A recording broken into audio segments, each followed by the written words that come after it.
I will never forget that moment when my daughter-in-law pointed her finger right at my face, screamed like a madwoman, threw my clothes over my head, and dragged me down the hallway before tossing me out the door.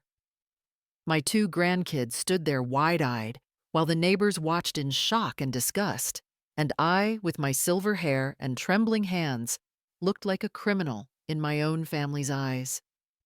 I bent down quietly, picking up each piece of my life scattered on the ground, and walked away from that house, from that shameless woman, swearing to myself I would never let anyone humiliate me like that again. Before we begin this story, tell me, where are you listening from? And if my story moves you, please don't forget to subscribe, like, and share this video. My name is Savannah Bradley. It was one of those bitter winter mornings when the world looked colorless and even the air felt heavy. The front yard was scattered with clothes, broken picture frames, and the little red sweater I had knitted for my granddaughters. The wind caught the sleeve and made it tremble like something alive. Behind me, the door slammed so hard the sound echoed through my bones. Then came Naomi's voice, shrill and sharp, slicing through the cold air. "You're the reason I ended up in the hospital. You bring nothing but bad luck. Get out of my house right now." For a moment, I couldn't move. My fingers tightened around the handle of my old suitcase. It was the same one I had used when I first moved into this house 15 years ago to help them raise the children. Back then, I had believed kindness was something people could feel and remember. But now, my son's wife looked at me like a stain she needed to wipe away. From the corner of my eye, I saw movement. The neighbors had opened their curtains. Some held their phones up, recording as if this humiliation were a kind of entertainment. Across the street, Mrs. Green whispered something to her husband, shaking her head. I could almost hear their pity through the glass. My two granddaughters stood by the steps, frozen, one clutching her teddy bear, the other whispering, "Why is Grandma leaving?" No one answered them. Naomi's voice came again, trembling with rage. "I said, get out, Savannah. You've done enough damage." She threw a stack of towels onto the snow as if to make sure I understood I no longer belonged.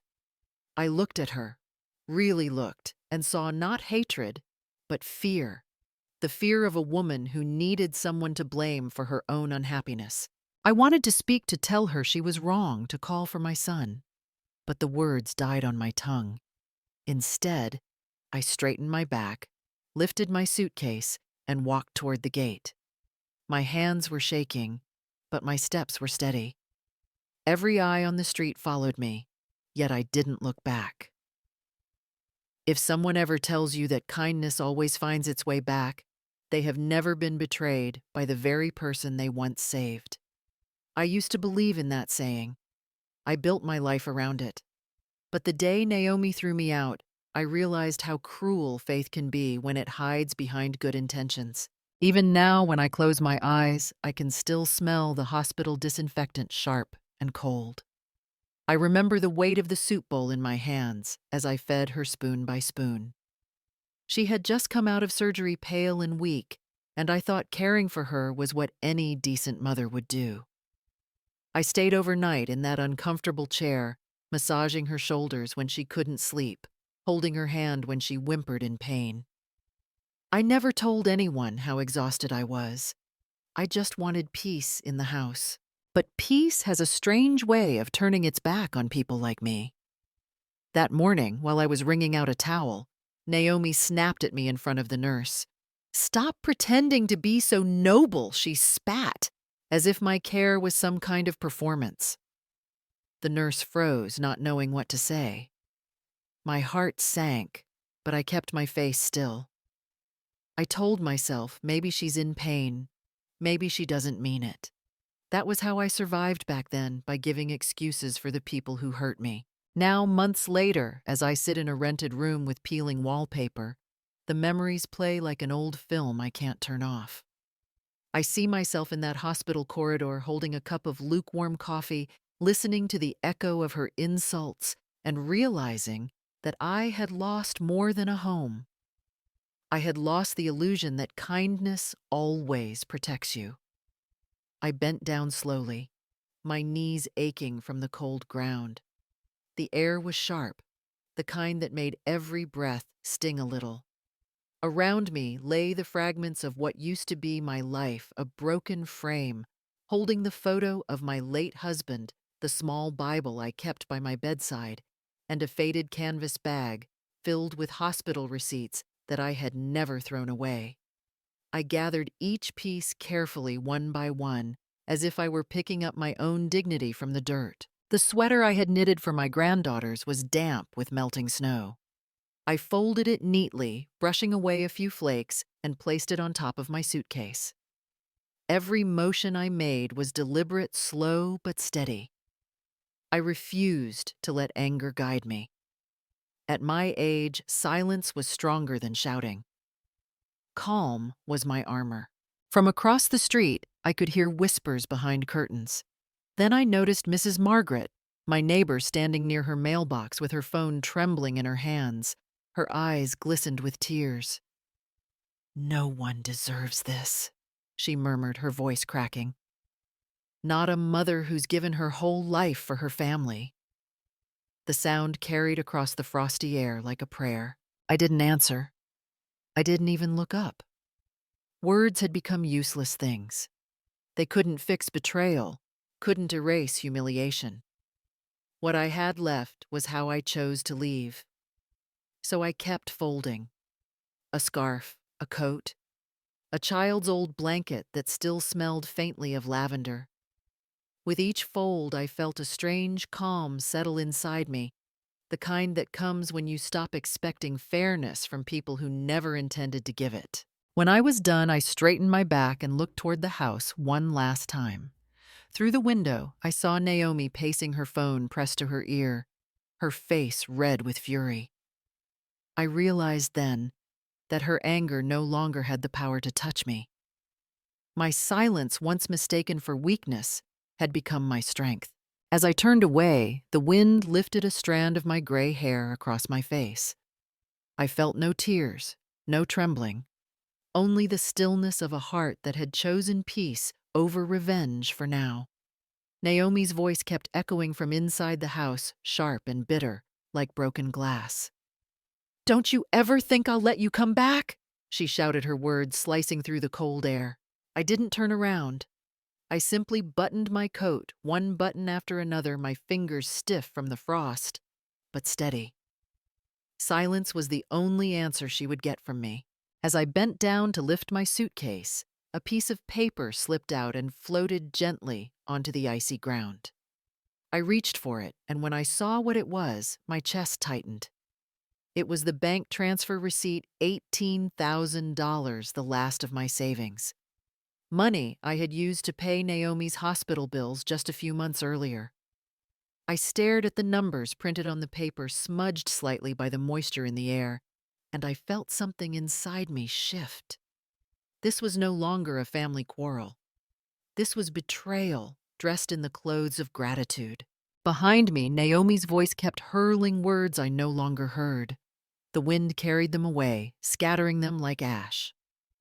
I folded the receipt, placed it carefully back into my bag, and lifted my chin. For years, I had thought silence meant surrender. But standing there with the morning fog wrapping around me like a shroud, I realized silence could also mean strength, the quiet before justice begins to take shape. The street was empty except for Mrs. Margaret still standing near her gate, her face pale with disbelief. Our eyes met briefly. She didn't speak, but her look said everything she had seen the truth. I gave her a small nod, not of weakness, but of resolve. There was no need to defend myself anymore. The truth would speak in its own time. Each step I took left faint marks in the thin layer of frost. My breath came out white, steady, disappearing into the gray morning. I wasn't trembling. I wasn't broken. I felt strangely calm, as if I had just buried a part of my past that no longer deserved to live. The sound of the door slamming again behind me was not an ending. It was the beginning of something new, a quiet journey toward justice. I stopped at the corner of the street, the cold air brushing against my face. Behind me, the house still glowed faintly through the mist, its yellow light spilling out from the windows like something from another life. I could see the shadows of my two granddaughters through the curtain, small, still figures standing in silence. They didn't wave, didn't move, just watched. I knew that kind of fear. It was the fear of losing love before you even understood what love meant. I tightened my scarf and stood there for a moment longer. My breath rose and disappeared into the night, but my thoughts were sharper than ever. For years I had believed that patience could heal anything. But patience had turned into permission, and silence had become a shield for those who hurt me. Not anymore. Somewhere deep inside, a quiet voice whispered, gentle but certain, "No one walks over my kindness without consequence." I reached into my coat pocket and pulled out my phone. The screen glowed cold blue in the fog. My fingers hovered for a moment, then began to type. "Mr. Foster, I need to see you. It's time I tell the rest of the story." I read the message twice before pressing send. There was no tremor in my hand, no hesitation. Justice doesn't always begin with noise. Sometimes it begins with a single decision made in absolute calm. The streetlight flickered overhead, casting a faint golden circle around me. For the first time that night, I felt warmth not from the air, but from within. The kind of warmth that comes when you stop asking for fairness and start creating it yourself. As I turned and began walking toward the bus stop, the snow crunched softly beneath my boots. Behind me, Naomi's house grew smaller and smaller until it was just another shadow swallowed by fog. I didn't feel hatred, only clarity. I didn't need revenge. I only needed justice. And sometimes justice is the most elegant form of revenge. For 45 years, I worked as a ticket inspector on the train lines of Cleveland. Every morning, no matter the weather, I arrived at the station 15 minutes early. My uniform was always the same, a crisp blue shirt washed and ironed by hand. My palms were rough from decades of punching tickets, yet they were always clean. That job didn't make me rich, but it gave me something better, a sense of pride. I earned every dollar honestly, every smile from a passenger sincerely. I lived by one rule: never owe anyone anything. I saved every coin I could tucked away in envelopes and coffee tins at first, then later in the bank. My husband and I had bought a small house near the station, a simple 2-bedroom with a tiny porch and a patch of garden where we planted an apple tree on our wedding day. Each spring, when its blossoms turned pink and white, I used to tell him, "As long as this tree stands, we'll be fine." He passed away 15 years ago, a quiet man who believed in working hard and keeping promises. When I buried him, I thought the world would stop spinning for a while. But I kept going, went back to work for 6 more months, because that's what he would have done. When I finally retired, I had my pension and about $200,000 in savings. It wasn't a fortune, but it was enough to live without worry, enough to help if someone I loved ever needed it. My days fell into rhythm like the trains I once worked on. 6 o'clock tea every morning, a walk to the supermarket for milk and bread, a chat with Mrs. Margaret across the fence. Evenings were for reading the Bible by the window, the old clock ticking behind me. That life was small, predictable, peaceful, the kind of peace that people my age value more than anything.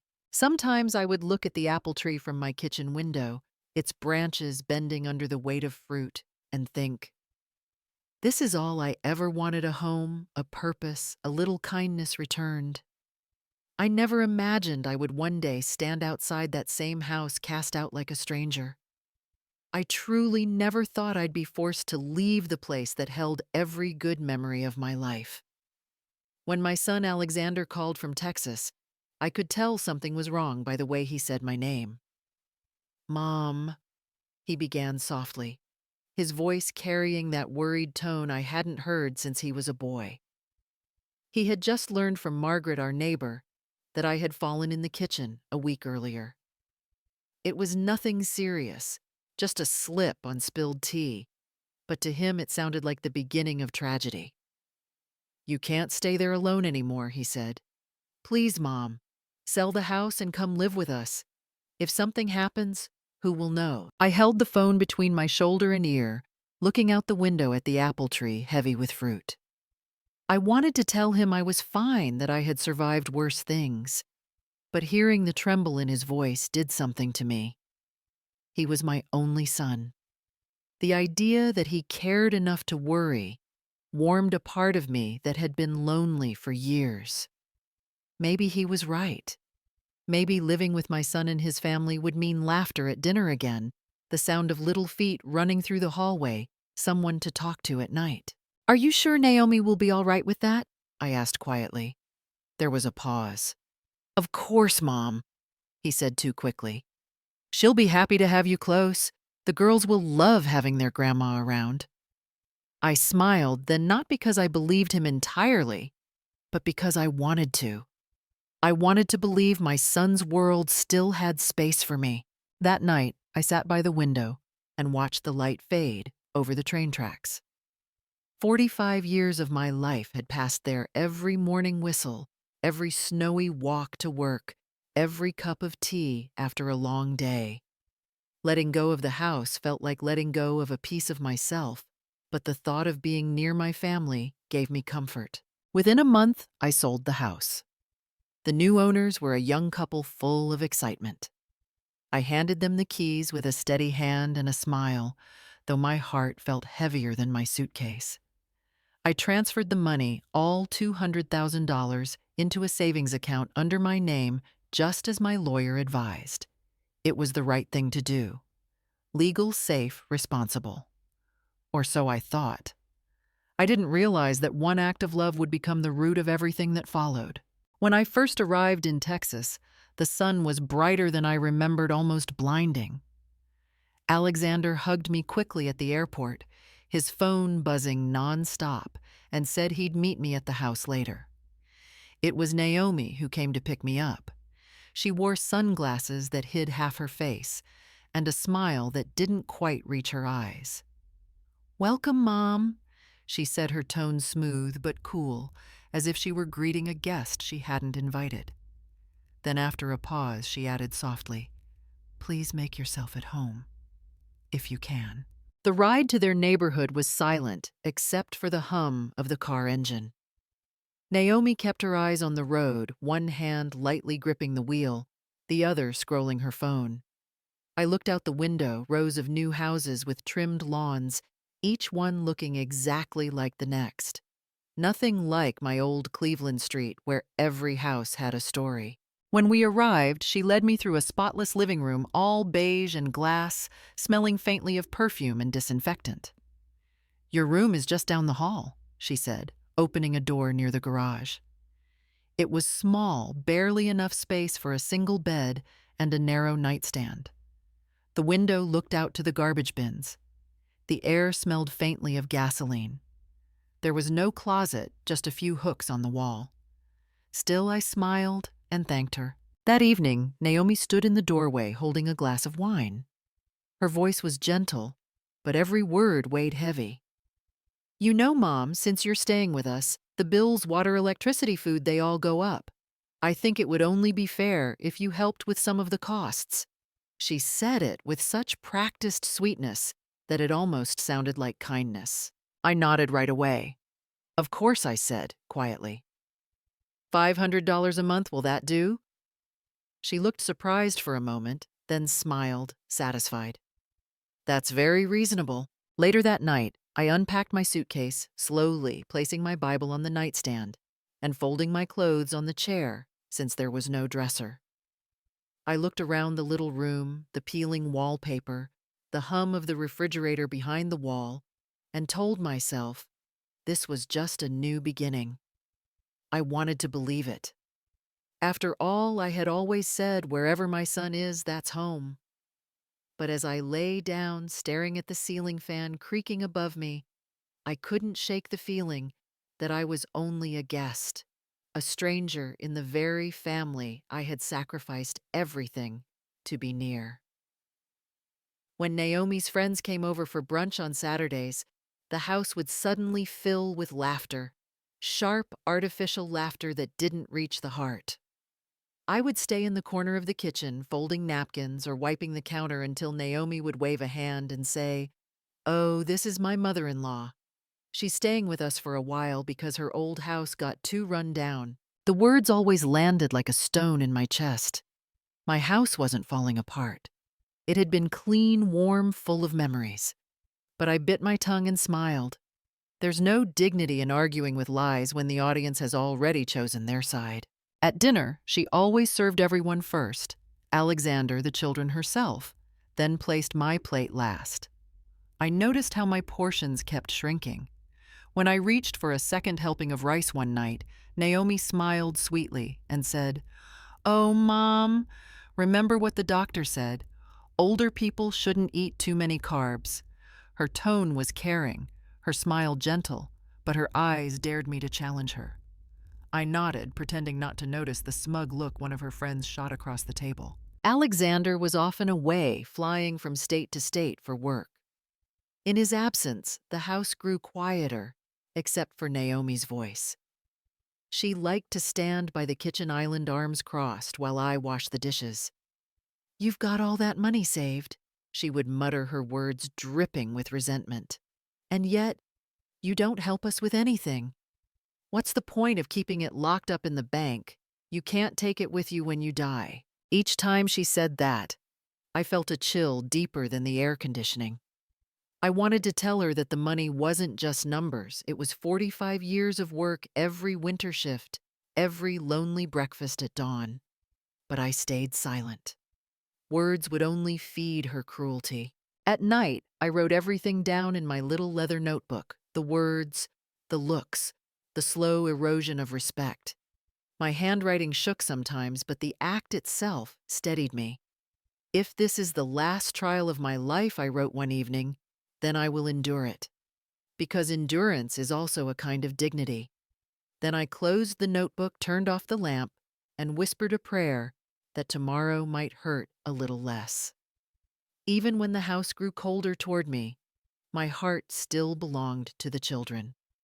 Megan was 10, thoughtful and bright, and little Luke, 7, with eyes that sparkled every time he laughed. They were the reason I woke up each morning, the reason I stayed. I helped them with their homework at the kitchen table, spelling out words and tracing math problems on scrap paper. On weekends, when Naomi was busy or out shopping, I baked cookies with them, the same recipe my mother taught me decades ago. The smell of butter and vanilla filled the small kitchen, and for a few hours, it almost felt like a home again. Sometimes after dinner, I would tell them stories about the old trains in Cleveland, how passengers would wave from the windows, how the city lights shimmered across the tracks at night. Luke would listen wide-eyed, imagining himself as the conductor, while Megan leaned on my shoulder, half asleep, before the story ended. Those moments were small, fragile, but they were everything to me. But slowly, things began to change. The children stopped running to hug me after school. Their laughter around me grew forced, uncertain. One afternoon, Megan quietly said, "Mom says you make up stories that don't mean anything." I smiled and told her that's what mothers sometimes say when they're busy, but my heart cracked a little. Naomi had built her own version of love, one that came with snacks, pizza, and shiny toys, delivered in big boxes from Amazon. Her world was louder, brighter, easier. Mine was quieter, built from patience and small kindnesses. And in a world like theirs, quiet love doesn't win easily. Once I overheard Naomi whisper to Megan before bed, "Don't let Grandma teach you those old-fashioned things. You don't need them." Her tone wasn't angry, just dismissive, which somehow hurt more. The next morning, when I asked if the kids wanted to bake, Megan shook her head. "Maybe later, Grandma. Mom says we're having pizza." That night, I sat by the small window near the garage, looking at the empty cookie tin on the table. My chest felt tight, but I kept my tears to myself. Maybe I'm just keeping a seat warm in this house, I whispered. Still somewhere deep inside, I refused to give up. I believed that love, even when ignored or pushed away, had a way of finding its path back, like light seeping through the smallest crack. It started quietly, as things like this often do. One morning at the supermarket, I noticed two women from the neighborhood whispering near the produce aisle. Their voices dropped when they saw me. One of them smiled politely, the kind of smile that hides more than it shows, and said, "Good morning, Mrs. Bradley." But her eyes flickered with something else: curiosity, pity, judgment. I didn't understand at first, not until later that week, when Mrs. Margaret came by and mentioned almost apologetically that Naomi had been worried about me. She said, "You've been holding on to a lot of money, but refused to help with the kids," Margaret said gently. I told her that couldn't be true, of course. I felt something twist inside me. So that was it. Naomi's stories, small, half-true, polished with just enough sweetness to sound believable, were starting to spread. "My mother-in-law is old-fashioned," she probably said to her friends. "She keeps her savings locked up and won't even buy the children ice cream." I could almost hear her tone, light and casual, pretending it was a harmless joke. But in a small suburban neighborhood, jokes like that grow legs and start running. Within a month, I felt the change everywhere.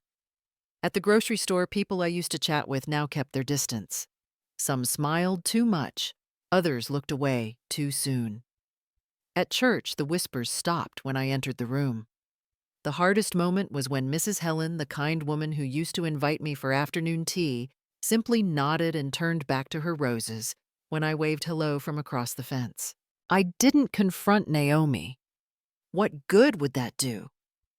Lies have a way of slipping through fingers. You can't hold them, can't prove them. Instead, I carried the hurt quietly, like a bruise hidden under my sleeve. What she stole from me wasn't money or comfort. It was something far more fragile: the respect I had spent a lifetime earning.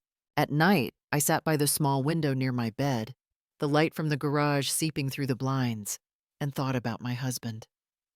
He used to say that truth is like iron: time can dull it, but never break it.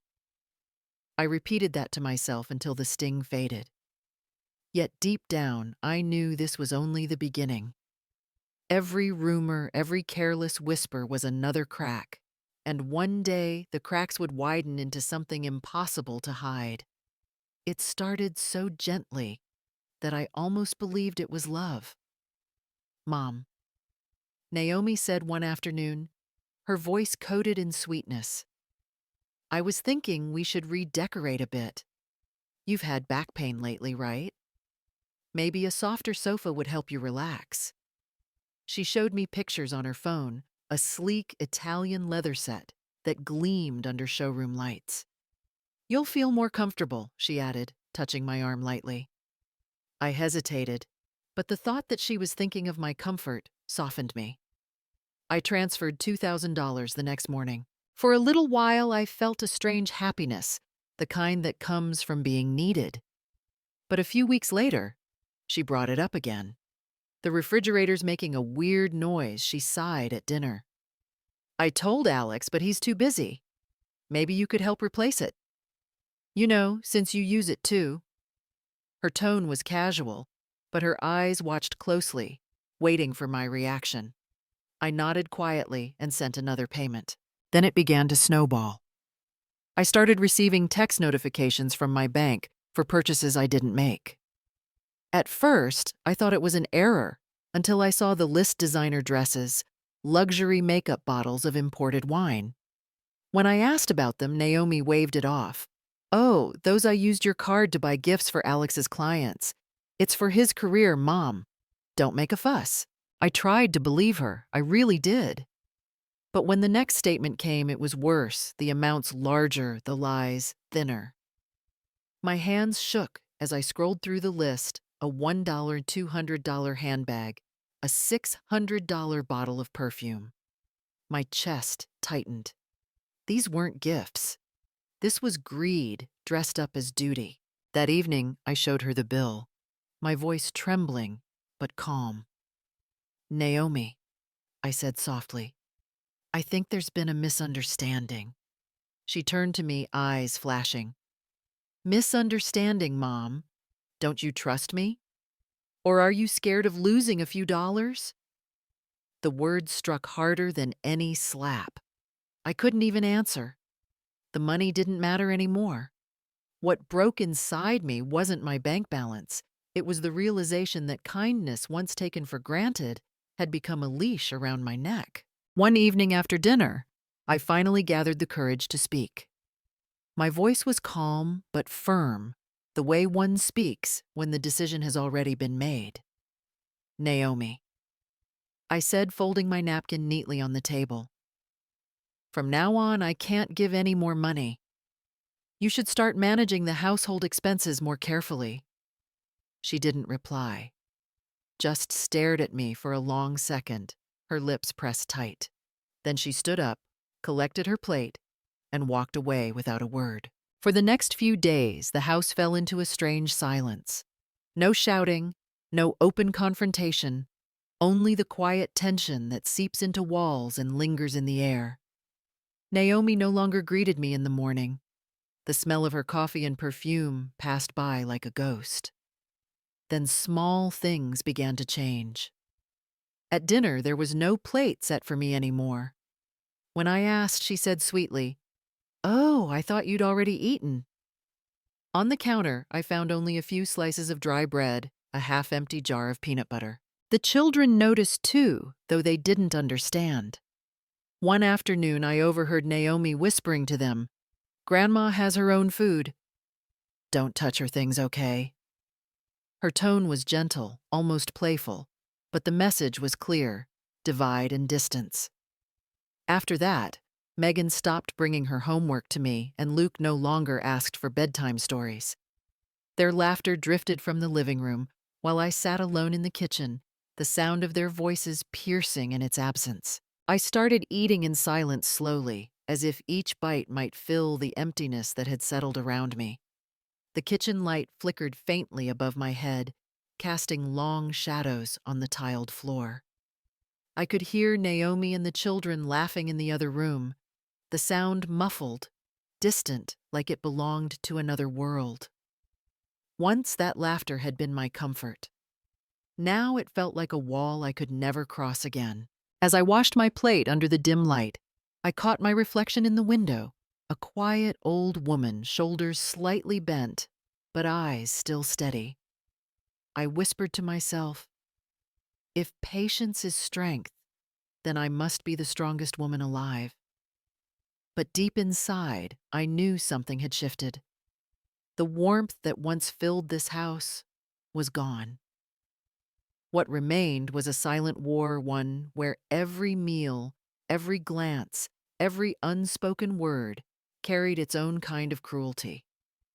Megan used to follow me everywhere. She'd sit beside me when I read Braid My Hair Clumsily and giggle when I showed her how to make sugar cookies from scratch. But lately, when I called her over to help with homework, she'd mumble, "Maybe later, Grandma," and slip away to her room.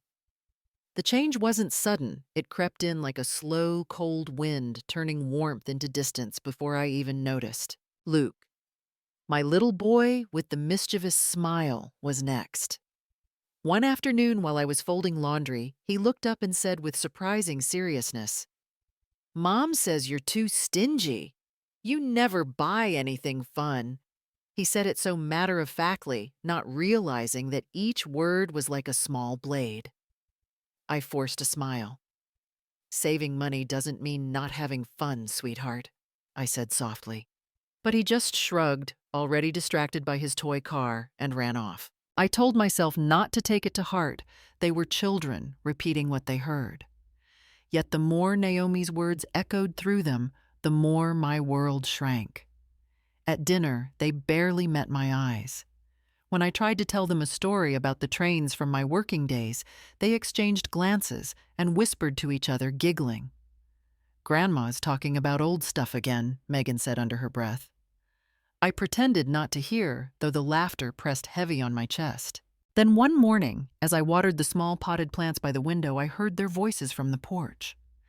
Megan and Luke were playing with two neighborhood friends, their laughter bright and careless. Our grandma never buys us presents, Megan said proudly, as if it were something funny. She always says, "Save your money," Luke added, mimicking my tone.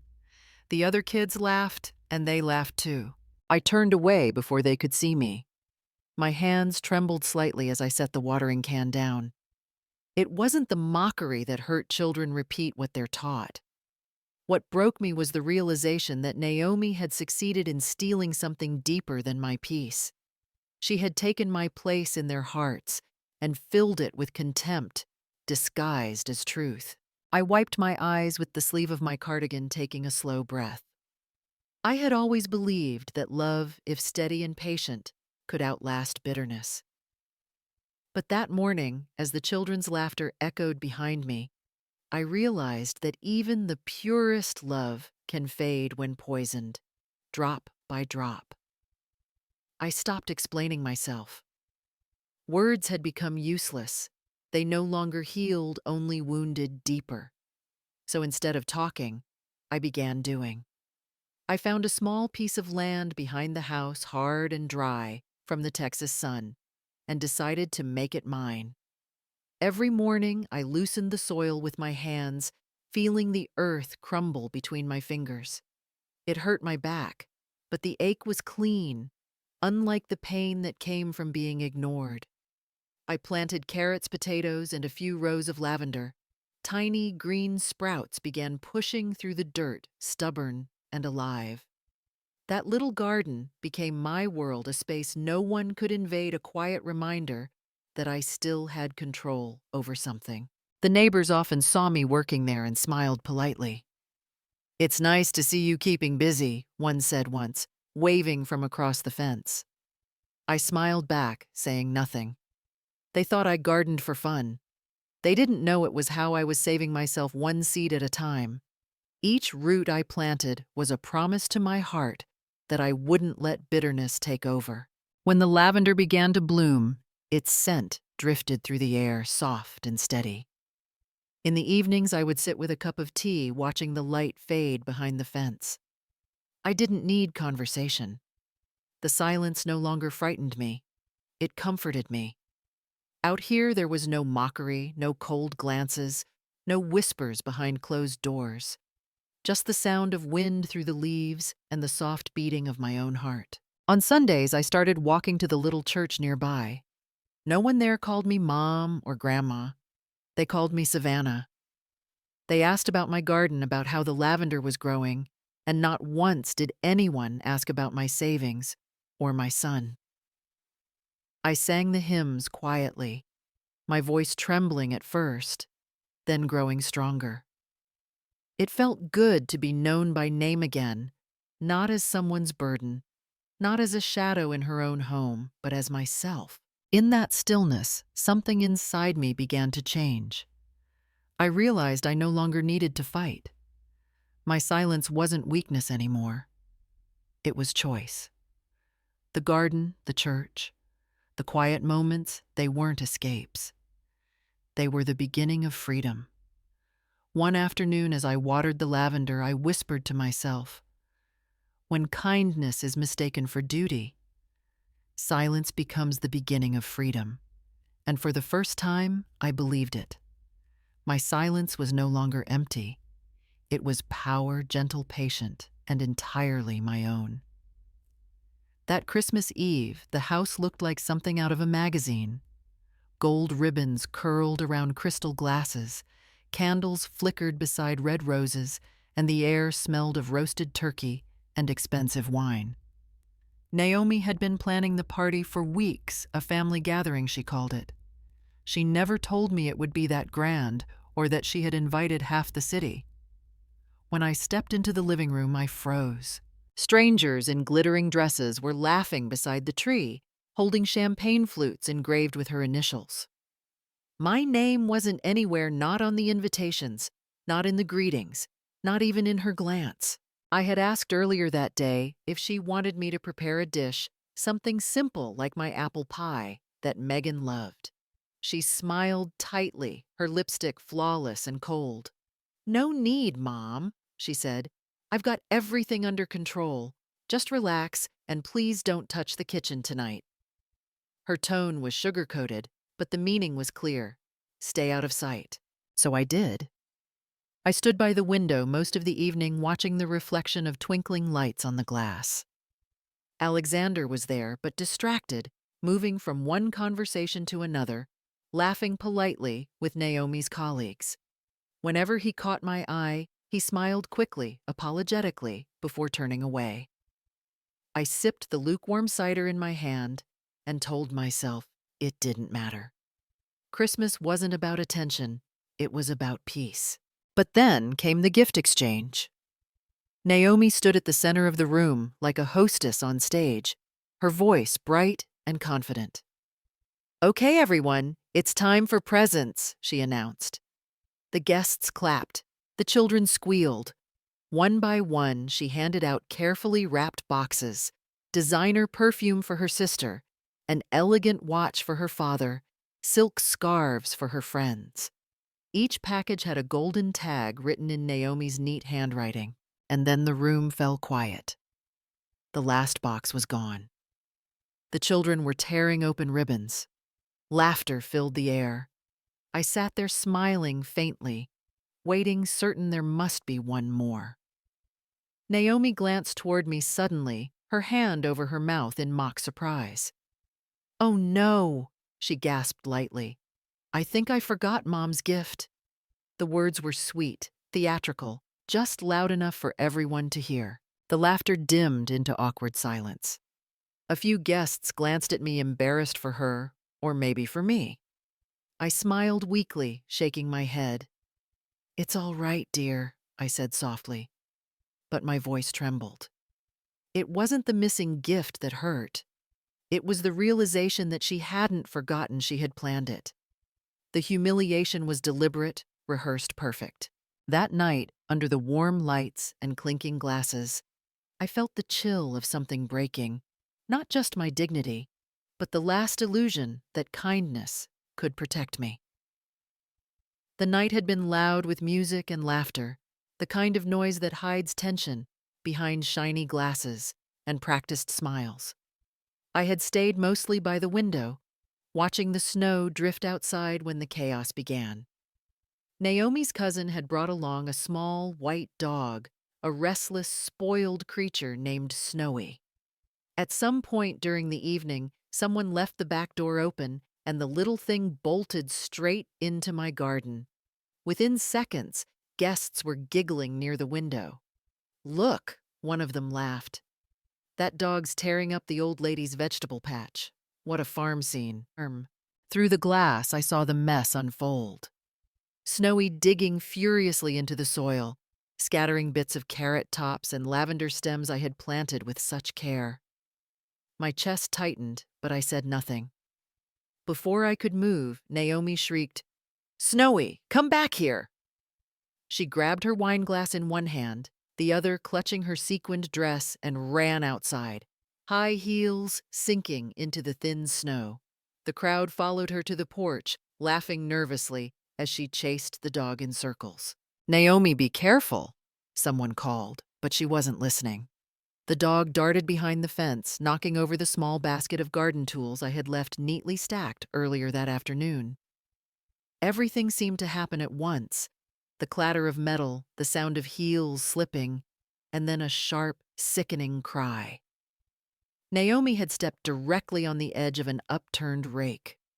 It flipped upward, striking her knee. She fell hard onto the frozen ground, the wineglass shattering beside her. Red spilled onto the snow, not wine this time, but blood. For a moment, the laughter stopped. People rushed forward, panicked voices cutting through the winter air. Someone called for towels, another reached for a phone. I stood frozen at the doorway, my breath caught. Naomi's face was twisted in pain, Yet when her eyes found mine, they burned with fury instead of fear. "You," she hissed between clenched teeth. "You and your stupid garden. Why would you leave that junk out here? Did you want this to happen to me?" The guests looked between us, uncertain, some shocked, some pretending not to see. I knelt down trembling, but she slapped my hand away. "Don't touch me," she spat. "Just stay away." The snow kept falling, covering the blood, the broken glass, the ruined garden. Somewhere in that silence, I felt the world tilt a small, cruel accident that would change everything. I had built that garden to save my peace. I didn't know it would become the place where fate decided to turn against me. I froze where I stood, my heart pounding so hard it drowned out the noise around me. Naomi was on the ground, clutching her knee, her sequined dress torn, blood blooming against the snow like a cruel red flower. I stepped forward, instinct taking over. "Naomi, let me help you," I whispered, reaching out my hand. But she slapped it away, her voice sharp and cold. "Don't touch me!" She shouted, her eyes wide with pain and anger. For a moment, no one moved. Then one of her friends, a kind woman I barely knew, stepped closer and said gently, "Naomi, she didn't mean for this to happen. It was an accident." But Naomi's voice rose, trembling with fury. "Accident!" she screamed. "If she had cleaned up her stupid garden, none of this would have happened." Her words cut through the air, cruel and heavy. The room went silent. Even the music stopped. All I could hear was the faint sound of snow and rain hitting the windows. Dozens of eyes turned toward me, some sympathetic, most uncomfortable. I felt them like heat against my skin. I wanted to speak, to say I was sorry, even though I had done nothing wrong, but the words stuck in my throat. My hands trembled at my sides. I lowered my gaze, unable to look at anyone, feeling like a criminal standing in a courtroom without a defense. Naomi groaned dramatically as a few guests helped her up. "I'm fine," she muttered through clenched teeth, though she was clearly not. As she limped toward the hallway, she left a trail of blood on the polished floor. Every step she took seemed to echo a deliberate reminder of her pain and of my supposed guilt. "Call an ambulance," someone said. "Get some towels." I stood frozen, wanting to disappear into the walls. When the guests followed her inside, murmuring softly, I stayed behind. The floor was sticky with spilled wine and shards of broken glass. Slowly, I knelt down, gathering the pieces one by one. My fingers brushed against the cold liquid, now mixed with traces of blood and melted snow. The smell of wine stung my nose. No one came back to help. I could still hear voices from the hallway. Naomi's groans, her father's worried tone, the distant sound of doors opening and closing. I wiped the floor with a cloth, moving carefully so no one would slip. Each motion felt like penance, a way to fill the silence that pressed in around me. When I finished, I looked at my reflection in the glass door, a pale old woman with trembling hands, standing alone under the golden Christmas lights. That night, I learned that silence can burn just as much as cruelty. That night, after the last guest had left and the sound of polite laughter had faded into silence, Naomi's voice tore through the house like broken glass. I was still clearing the dining table when I heard the first crash, the sound of a clay pot shattering against the floor. Then another. I turned just in time to see her standing by the window, her face flushed with rage, shards of ceramic and soil scattered around her feet. "You bring bad luck to this house," she shouted, pointing at me as if I were some curse she could banish. "If anything happens to me because of you, I swear I'll make sure you're gone for good." Her words struck harder than the flying debris. I wanted to speak, to remind her that I had tended that garden long before she ever stepped foot in it, that the tools she called dangerous had built her rose-covered porch. But I stayed silent. There was no reasoning with someone who needed an enemy to justify her own bitterness. The phone rang on this counter. Alexander's name lit up the screen. Naomi grabbed it before I could move. I heard her tone shift, instantly dripping with fragility. "Honey, it's me," she began, voice trembling. "I fell in the garden tonight. Your mother left the tools everywhere. I could have been seriously hurt." I could hear his distant voice through the speaker, calm but tired. "Naomi, don't get upset. Mom didn't mean any harm. Just rest, okay?" Her eyes turned to me as she slowly lowered the phone. The sweetness in her voice vanished. "Rest," she hissed. Then she hurled the phone onto the table, the sharp thud echoing through the room. "We'll see who he believes next time," she whispered, her lips curling into a cold, deliberate smile. I stood there for a long moment, surrounded by broken pots and the faint smell of soil and wine. My hands were trembling, but I refused to let her see. When she finally stormed upstairs, slamming the door, I stepped outside. The night air was cool against my skin, the moon casting pale light across the garden. I knelt by the flower bed and found the small metal rake lying where she had tripped earlier. A thin streak of blood marked its edge. Carefully, I picked it up and carried it to the sink by the shed. As the cold water ran over the metal pink swirls, drifted down the drain.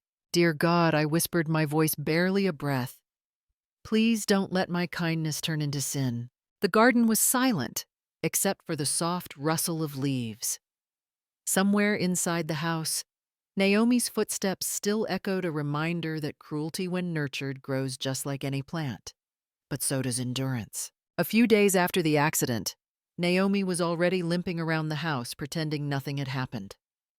Her knee was swollen and red, but she covered it with long skirts and a smile painted carefully in lipstick. "It's just a scratch," she said whenever someone asked. She still drove to work every morning, heels clicking against the floor, as if defying the pain. At dinner, she laughed louder than usual, pouring herself wine, refusing to admit that the wound throbbed every time she moved. Pride was her armor, and she wore it well. But pride can't hide infection. A week later, she woke up burning with fever, her face pale beneath her makeup. Her hands trembled as she reached for a glass of water, only to spill it across the counter. I heard her call out faintly and rushed to her room. "It's nothing," she murmured, her voice weak. "I just need rest." By evening, she could barely stand. Alexander was still away on a work trip in Louisiana. I didn't hesitate, I called an ambulance. The doctor said she had developed a mild blood infection and needed immediate antibiotics. At the hospital, the smell of disinfectant mixed with the sound of machines beeping steadily. Naomi lay in bed, her skin cold and damp. I stayed beside her, tucking the blanket under her arms. "You should rest, Mom," she whispered hoarsely, her eyes half shut. I nodded, though she no longer called me that with warmth, only out of exhaustion. When she fell asleep, I went to the cafeteria to make porridge, then came back to wipe her forehead with a warm cloth. For 3 nights, I barely slept. I washed her clothes by hand, cleaned the small table by her bedside, and sat awake through the long hours, listening to her shallow breathing. The nurses looked surprised. One of them said quietly, "You're very devoted. Most people wouldn't stay after everything I've heard." I smiled faintly. "She's my daughter-in-law," I said. "Family doesn't stop being family just because things are difficult." By the 4th day, Naomi's fever began to drop. The color returned to her cheeks, and she even joked weakly with a nurse. Watching her recover filled me with relief and hope. Maybe I thought this would change things. Maybe kindness could still heal what pride had broken, but I was wrong. I didn't know that every act of care I offered, every towel I folded, every sleepless night I spent would soon be twisted into something else entirely. The wound on her knee would heal, but what followed would cut far deeper. My compassion, once my strength, would soon become the weapon used against me. When Naomi was admitted to the hospital, Alexander was still stuck on a work project out of state. His messages came late at night, full of worry and apologies. But the money transfer hadn't arrived yet. The hospital bills grew faster than anyone expected antibiotics tests overnight stays. I stood at the counter with the paperwork in my hand, staring at the numbers until they blurred. Then, without a second thought, I withdrew all that was left in my savings account, $18,000, and handed it over. "Use this for her treatment," I told the billing clerk. My hands didn't shake, but my heart did. It wasn't just money. It was the last piece of security I had. Every morning, I walked nearly 2 miles to the hospital, my scarf pulled tight against the winter wind. I carried a small lunchbox with soup rice and some fruit. The nurses started to recognize me. "You're back early again," one of them smiled. I'd nod, placing the warm food on Naomi's tray, adjusting her blanket, washing the sheets myself, when she spilled something. When one of her friends came by to visit but didn't have enough cash for parking, I quietly paid for the ticket. It felt natural doing small things for people without expecting anything in return. Sometimes Naomi thanked me faintly, her voice low from fatigue. Other times she barely looked up from her phone. I told myself it didn't matter. Love for me had never been about being seen. It was about showing up even when no one noticed. Back at home, the 2 children stayed with Mrs. Margaret next door, who agreed to help for a few days. I left her a note on the fridge with emergency numbers, then hurried back out before dawn. My back ached and my knees hurt with every step, but I kept going. When a nurse once asked, "Are you her mother?" I smiled and answered simply, "In a way, yes." She laughed. "You must love her very much." I didn't answer because love by then felt less like a choice and more like a responsibility I couldn't put down. There was something sacred in those days, not in the suffering, but in the quiet persistence. I wasn't trying to be a hero. I just couldn't bear to see anyone in pain, not even the woman who had humiliated me. I thought that maybe by doing good I could heal both of us. But goodness has its limits. As I walked home one night exhausted and penniless, I caught my reflection in a dark window, an old woman with tired eyes clutching a nearly empty wallet. I whispered to myself, "If kindness costs everything I have, then let it. Better to lose money than lose my heart." Naomi's condition should have made her softer, but it only made her crueler. Each day as I walked into the hospital room carrying soup or fresh clothes, I could feel her bitterness filling the air before she even spoke. "If it weren't for your filthy garden," she snapped one morning loud enough for the other patients to hear, "I wouldn't be lying here like this." Her voice echoed down the hallway, sharp and cold. A few heads turned. I kept my eyes down, placing the food on her bedside table, pretending I didn't feel the sting. "You should rest, Naomi," I said quietly, but she only scoffed. One of the nurses, a kind young woman with tired eyes, tried to intervene. "She's been here every day," she said gently. "You shouldn't speak to her that way." Naomi turned her head slowly, giving the nurse a mocking smile. "Oh, please," she said, her tone dripping with venom. "She's just pretending to be kind, so everyone will think I owe her my life. Don't fall for that act." The nurse's face tightened, but she said nothing more.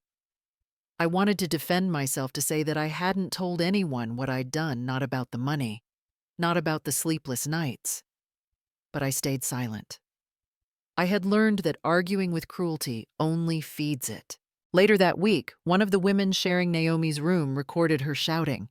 The recording caught every word, the insults, the accusations, the way she twisted every kindness into a burden. The woman sent it to the head nurse, wanting to report it as verbal abuse. When I found out, my heart sank. "Please don't make this a big deal," I begged. "She's not herself right now. She's in pain." The nurse looked at me in disbelief. "She's hurting you," she said softly. I smiled sadly.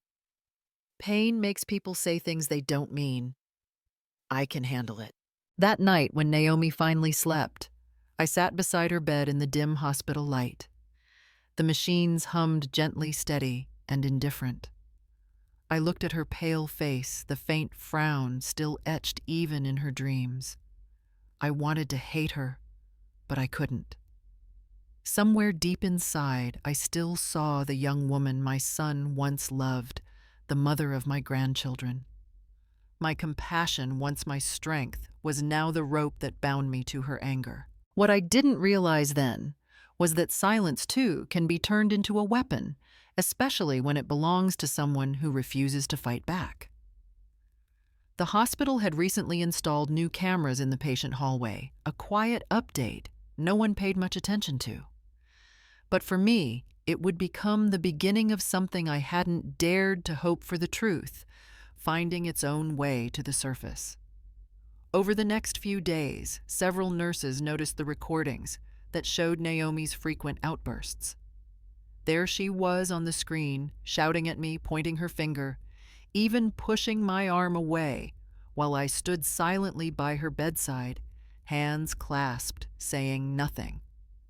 The images were clear, painfully clear proof of what had really been happening. One afternoon, as I folded a blanket by the window, a young nurse approached me.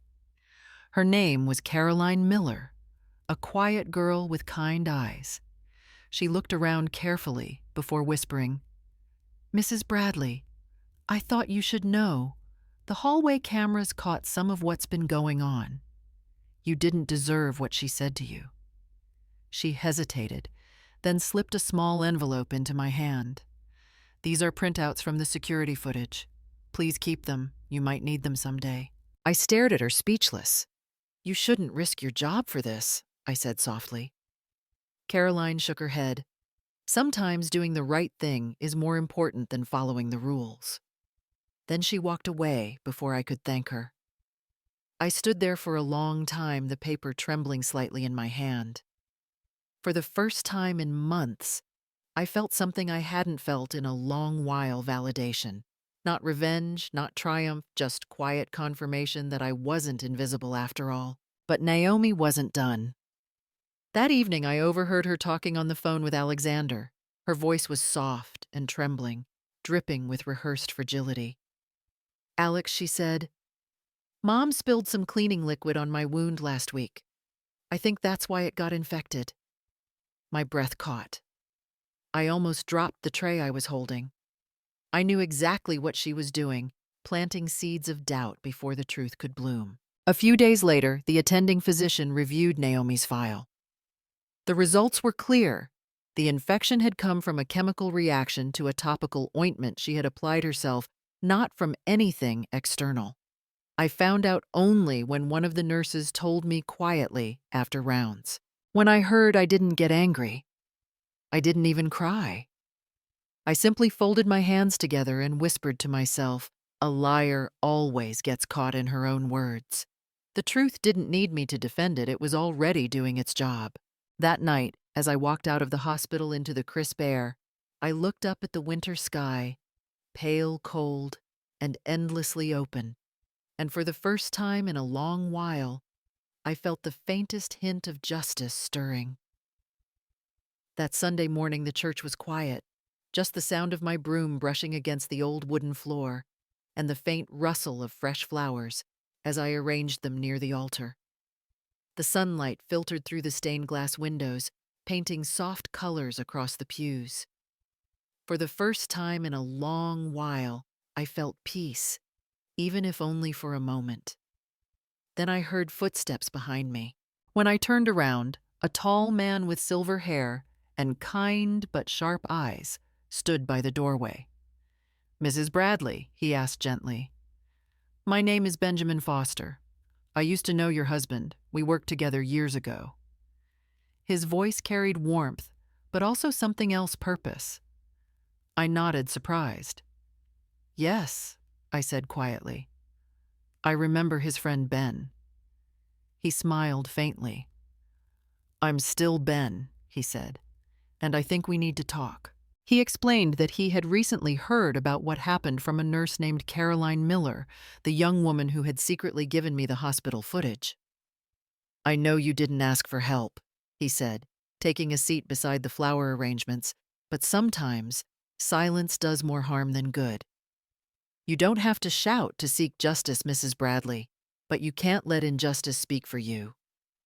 His words sank deep into me. For months, I had endured humiliation, quietly convincing myself that patience was strength. But in that quiet church, I began to wonder if silence had turned into something else, something that allowed cruelty to grow. Benjamin opened his briefcase and pulled out a notepad. "If you ever decide to protect yourself," he said, "start keeping records, everything. Hospital bills, prescription receipts, proof of your withdrawals, even that video file Caroline gave you. Truth is stronger when it's organized." I watched as he wrote down a small checklist in neat handwriting, then slid the paper across the pew to me. When I hesitated, he looked up and said softly, "Justice doesn't need tears, it needs truth." His tone was calm, not demanding, but the words struck something deep inside me. I thought of the nights I spent crying silently, the mornings I walked miles to the hospital, the dignity I had traded for peace. For the first time, I realized peace without truth wasn't peace at all. I folded the note carefully and placed it inside my prayer book. "Thank you, Mr. Foster," I said, my voice trembling. He smiled. "Call me Ben," he replied, "and when you're ready, we'll make things right." That morning, as the bells of the church rang out, I felt something shift within me. Not anger, not revenge, but clarity. For the first time, justice no longer felt like a distant dream. It had a name, a shape, and it had finally found me.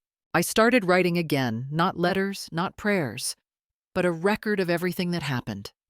Each night, when the house grew quiet and the heater hummed softly in the corner, I sat by my small wooden table and opened a brown notebook. My hands trembled at first, but once the pen touched the paper, the words came easily. I wrote down everything, what Naomi said that day, what time she called me, how much I spent on her meals or medicine, the tone of her voice when she spoke to me. Every page had a date, a time, and my full name signed at the bottom. It wasn't about revenge. It was about remembering the truth, because I finally understood that if I didn't protect it, no one else would.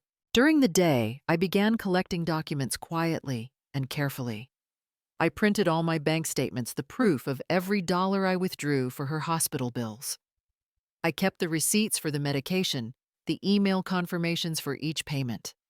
I even saved Naomi's text messages, the ones filled with scorn and accusation. Some said, "You ruined everything." Others were colder. "You act kind just to make you look good." I didn't reply to a single one.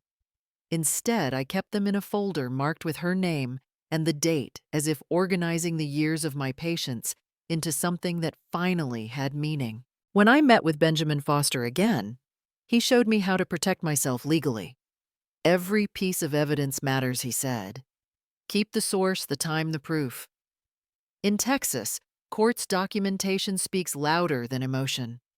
I wrote down his advice word for word, then highlighted it in yellow. He helped me understand how to store files safely, both paper and digital. Now I have a USB drive labeled "for legal use only," something I never imagined I'd need at this age.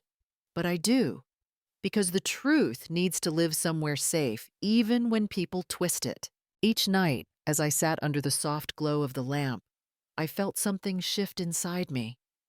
The same patience that once made me silent now became my strength. I wasn't waiting for kindness anymore. I was preparing for justice quietly, steadily, with the calm precision of a woman who has lost everything except her will to stand tall. That night, I finished my last entry and stared at the blank space at the bottom of the page. The pen hovered for a moment before I wrote the final line in slow, careful strokes. I once believed silence was a virtue. Now I know silence in the face of cruelty only makes it stronger. When Naomi was finally discharged from the hospital after nearly a month, the entire house buzzed with her return as if she were a heroine coming home from battle. She wore a designer dress, her makeup flawless, her hair perfectly curled, not a trace of the pale, trembling patient I had nursed day and night. The doctors said she had recovered well. To me, it felt like watching a storm rebuild itself in silence. I carried her suitcase to the car, the one she had bought on a whim last Christmas, and smiled softly. "Careful with your knee, dear," I said, trying to steady the bag before it hit the ground. She turned sharply, her perfume hitting me like frost. "Don't touch it," she snapped, stepping back. "I don't need your bad energy anywhere near me." Her words sliced through me. I froze my hand, still hovering in the air where the handle had been. Behind her, the sunlight gleamed against the car door, bright and cold. She climbed in without another glance, and I followed quietly, clutching the small bag of medication I'd packed for her antibiotics, painkillers, the ointment she still needed. For the first few days, things were tense, but quiet. Alexander had barely returned home before heading off again for a short business trip. "Try to rest, both of you," he said before leaving, kissing Naomi on the forehead and giving me a distracted smile. As soon as the sound of his car faded down the street, silence fell like dust. Naomi sat in the living room staring at her phone, the air thick with something I couldn't name. Then it began. "You think you fooled everyone, don't you?" she said suddenly, her tone light but trembling with rage. I looked up from the kitchen doorway, confused. "What do you mean?" I asked. She turned, eyes blazing. "If it weren't for your stupid garden, I wouldn't have almost died. You left those tools lying around. You caused this." I opened my mouth, but no sound came out. I wanted to remind her that I had paid for her hospital bills, that I had cleaned her wounds, stayed up through endless nights when her fever wouldn't break. But all I could do was stand there, gripping the counter, listening to her rewrite reality with the precision of someone who needed to believe her own lies. Her voice grew louder. "You wanted everyone to see you as a saint, the kind old mother-in-law who saves her ungrateful daughter. But I see through you. You did this to me. You wanted to make me look weak." It felt like the room tilted. The air was thick, unbreathable. I didn't cry. I'd learned that tears only feed cruelty. Instead, I turned away and began washing the dishes, my hands shaking under the warm water. Inside, something broke quietly. Not just my heart, but the illusion that family could heal itself with patience. That day, I realized kindness without truth doesn't protect you. It only gives your enemies better weapons. It happened on a Saturday morning, the kind of morning when neighbors watered their lawns, kids rode bicycles on the sidewalk, and the air smelled faintly of coffee and grass. I was folding laundry in the guest room when I heard the front door slam. Then Naomi's voice tore through the calm like a siren. "Everyone needs to see what kind of person she really is." By the time I stepped outside, she was already dragging my old suitcase across the porch, her face red with fury, but her tone perfectly rehearsed the performance of a lifetime. "You want to know what it's like to live with her," she shouted, yanking open the zipper. My clothes flew into the air, sweaters, nightgowns, even the quilt I had sewn years ago. Then came the family photo albums spilling across the steps, pages bending and tearing in the wind. Finally, she threw my Bible down the stairs. "She almost killed me," Naomi cried, her voice breaking just enough to sound believable, "and now she acts like a saint." The neighborhood froze. Curtains lifted. Phones appeared. People whispered from the driveways. I could hear the faint buzzing of a drone camera from a teenager down the block. Two of Naomi's friends from the Parent Association stood near the mailbox, pretending to comfort her, nodding as if they already knew the story. I stood there on the porch, unable to move, feeling every pair of eyes pierce through me. Up on the staircase inside the house, Megan and Luke clung to each other, too frightened to speak. Their small faces peeked through the railing, wide-eyed, confused, and pale. The sight of them cut deeper than Naomi's words. I had spent years teaching them kindness, and now they were learning something else entirely, that cruelty can look like truth when it's loud enough. Then a deep voice broke the tension. "Ma'am, that's enough." It was Rick, the retired police officer who lived across the street. He stepped forward slowly, hands raised in peace. "You shouldn't be doing this. Let's calm down." Naomi turned to him with venom in her eyes. "This is my house," she shouted. "My family. Stay out of it." The words echoed through the cul-de-sac, sharp and final. Rick hesitated, glancing at me with pity, then stepped back. No one else moved. Some filmed quietly. Others simply stared, torn between curiosity and discomfort. I bent down slowly, gathering the pieces of my life one by one: the Bible, the torn photographs, a letter from my late husband. The pavement was hot under my knees, but I didn't feel it. My hands trembled, yet I didn't cry. Somewhere deep inside, I realized something had shifted. Naomi wasn't hiding anymore. She didn't need to. Evil had finally taken off its mask and the world was watching. I didn't move. I didn't raise my voice. While Naomi's words struck the air like stones, I simply buttoned my coat, back up one slow, deliberate motion after another. The wind was cold against my neck, but it steadied me. I bent down, gathering the pieces of my life from the porch: the photo frame that held my husband's smile, the pair of wool gloves he had given me on our last Christmas together, the ones worn thin at the fingertips. My hands shook, but not from fear. It was something deeper, a quiet ache, mixed with a strange, defiant calm. Naomi stepped closer, her heels clicking sharply against the wooden floor. I could feel her breath, quick and furious. "I don't want to see you in this house another second," she shouted, her finger stabbing the air between us. Her voice cracked, part rage, part performance, loud enough for every neighbor still watching from behind their curtains. For a moment, I saw the reflection of the crowd in her eyes, the audience she always needed. People wanted drama, and she gave it to them. But what they didn't expect was silence in return. I straightened my back, met her gaze, and felt something shift inside me, a line drawn invisible but final. I spoke quietly, each word slow and clear, letting them land where they would. "May God grant you the peace," I said, "that you cannot buy, Naomi." The sound of her name hung in the air, heavy and still. Naomi froze, her lips parted, eyes flickering with something she couldn't quite name.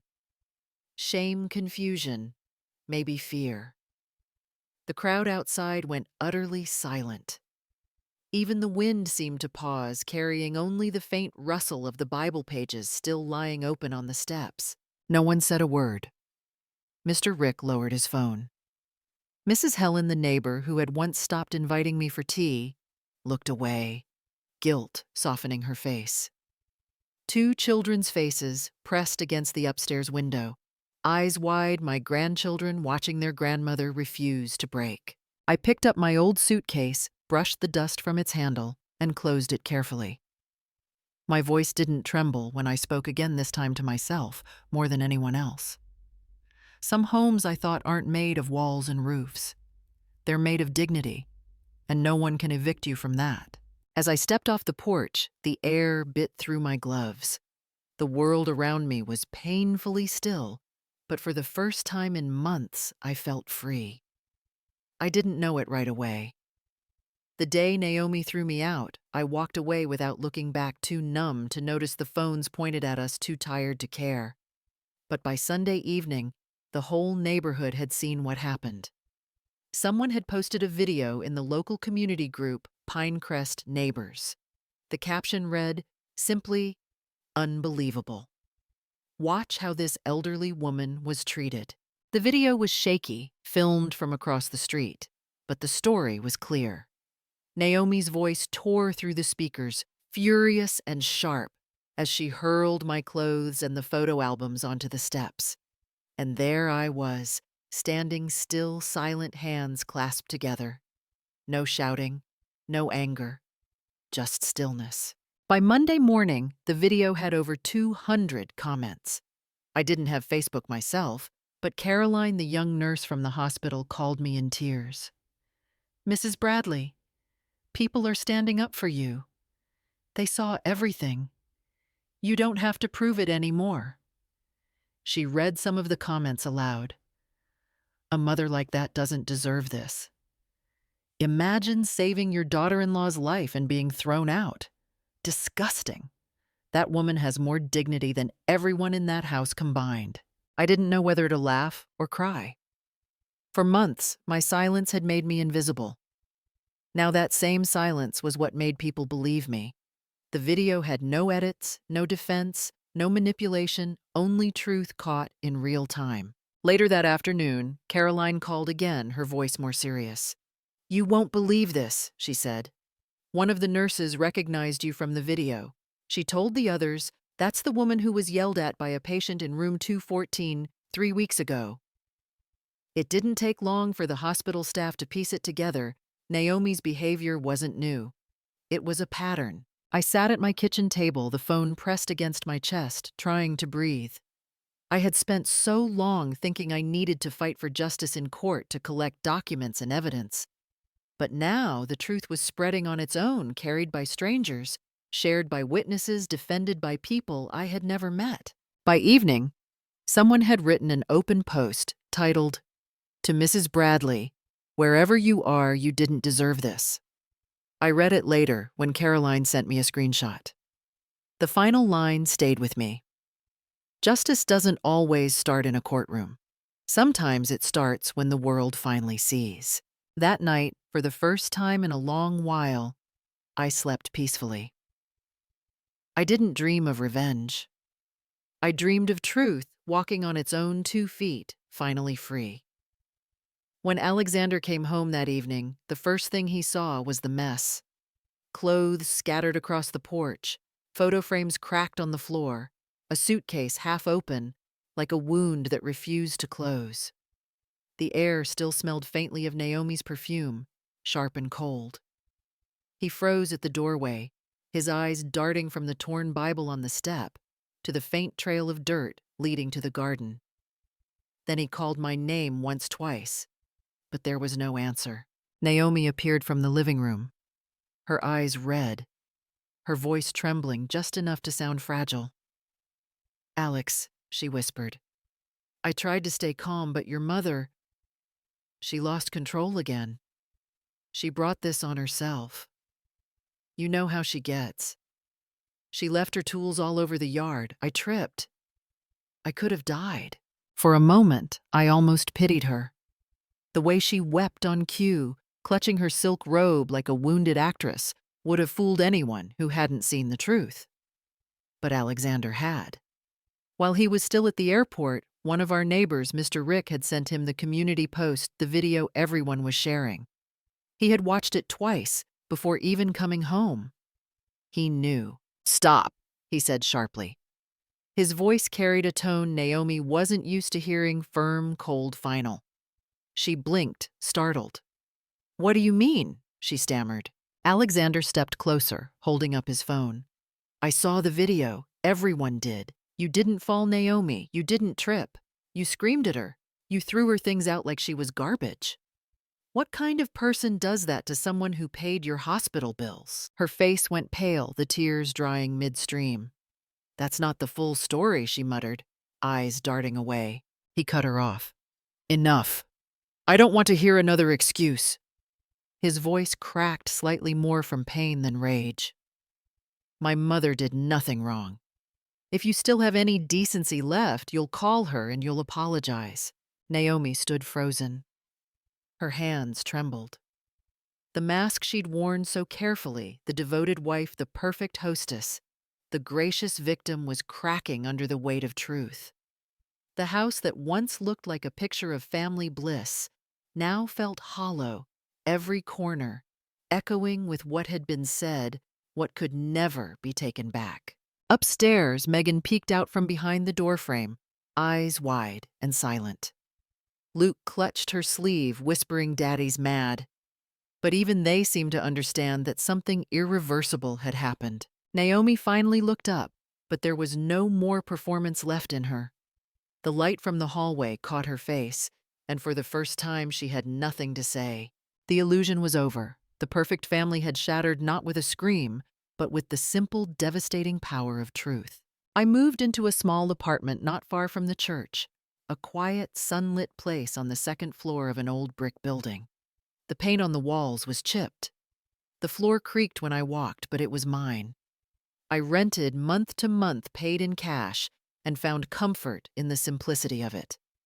After everything that had happened, I didn't need luxury. I needed peace. On the balcony, I placed 3 pots of lavender.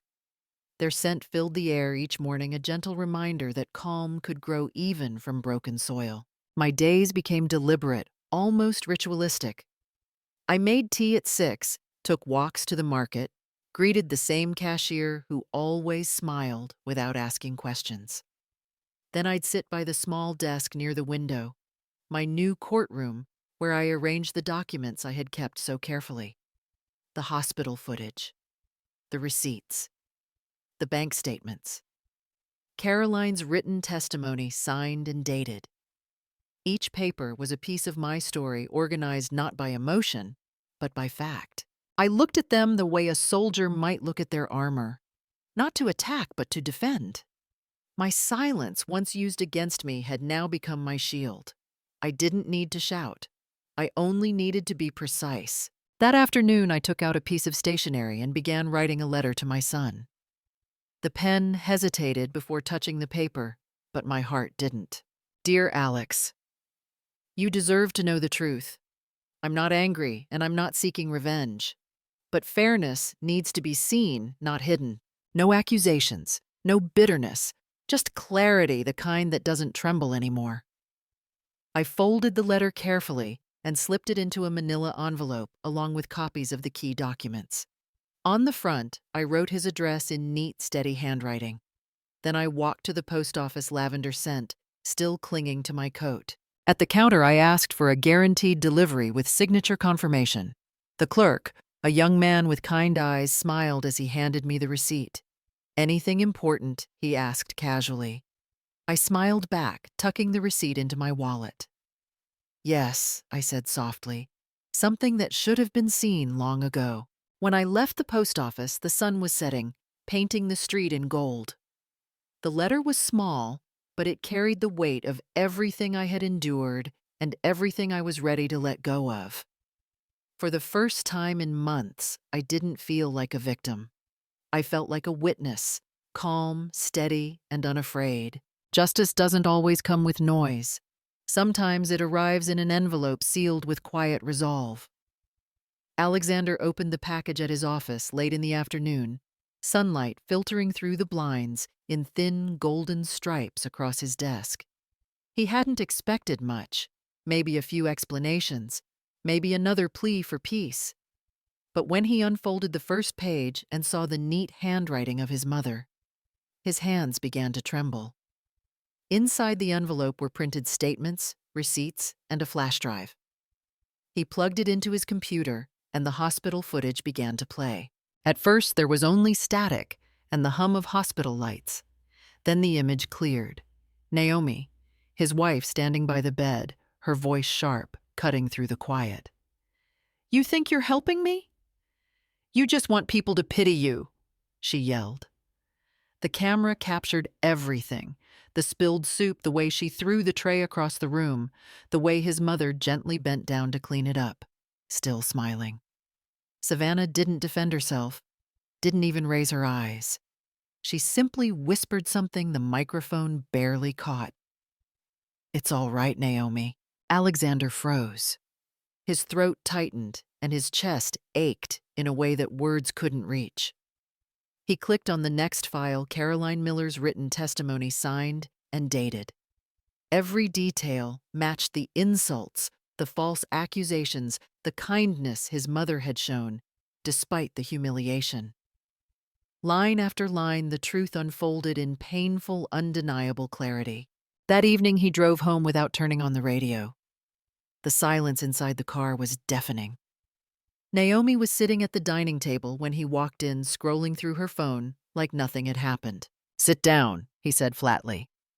She looked up, startled by his tone. "What's wrong?" He dropped the folder in front of her.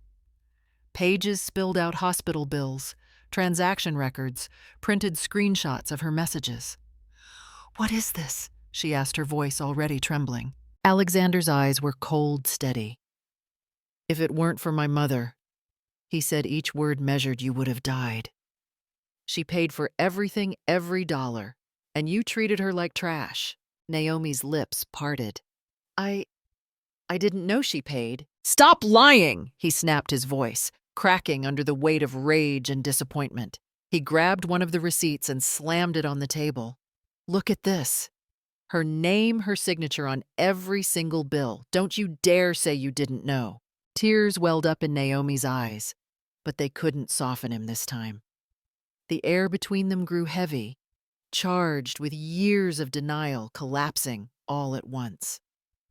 For the first time, Alexander saw her not as the woman he loved, but as a stranger, someone who had betrayed not just him, but every decent part of what family was supposed to mean.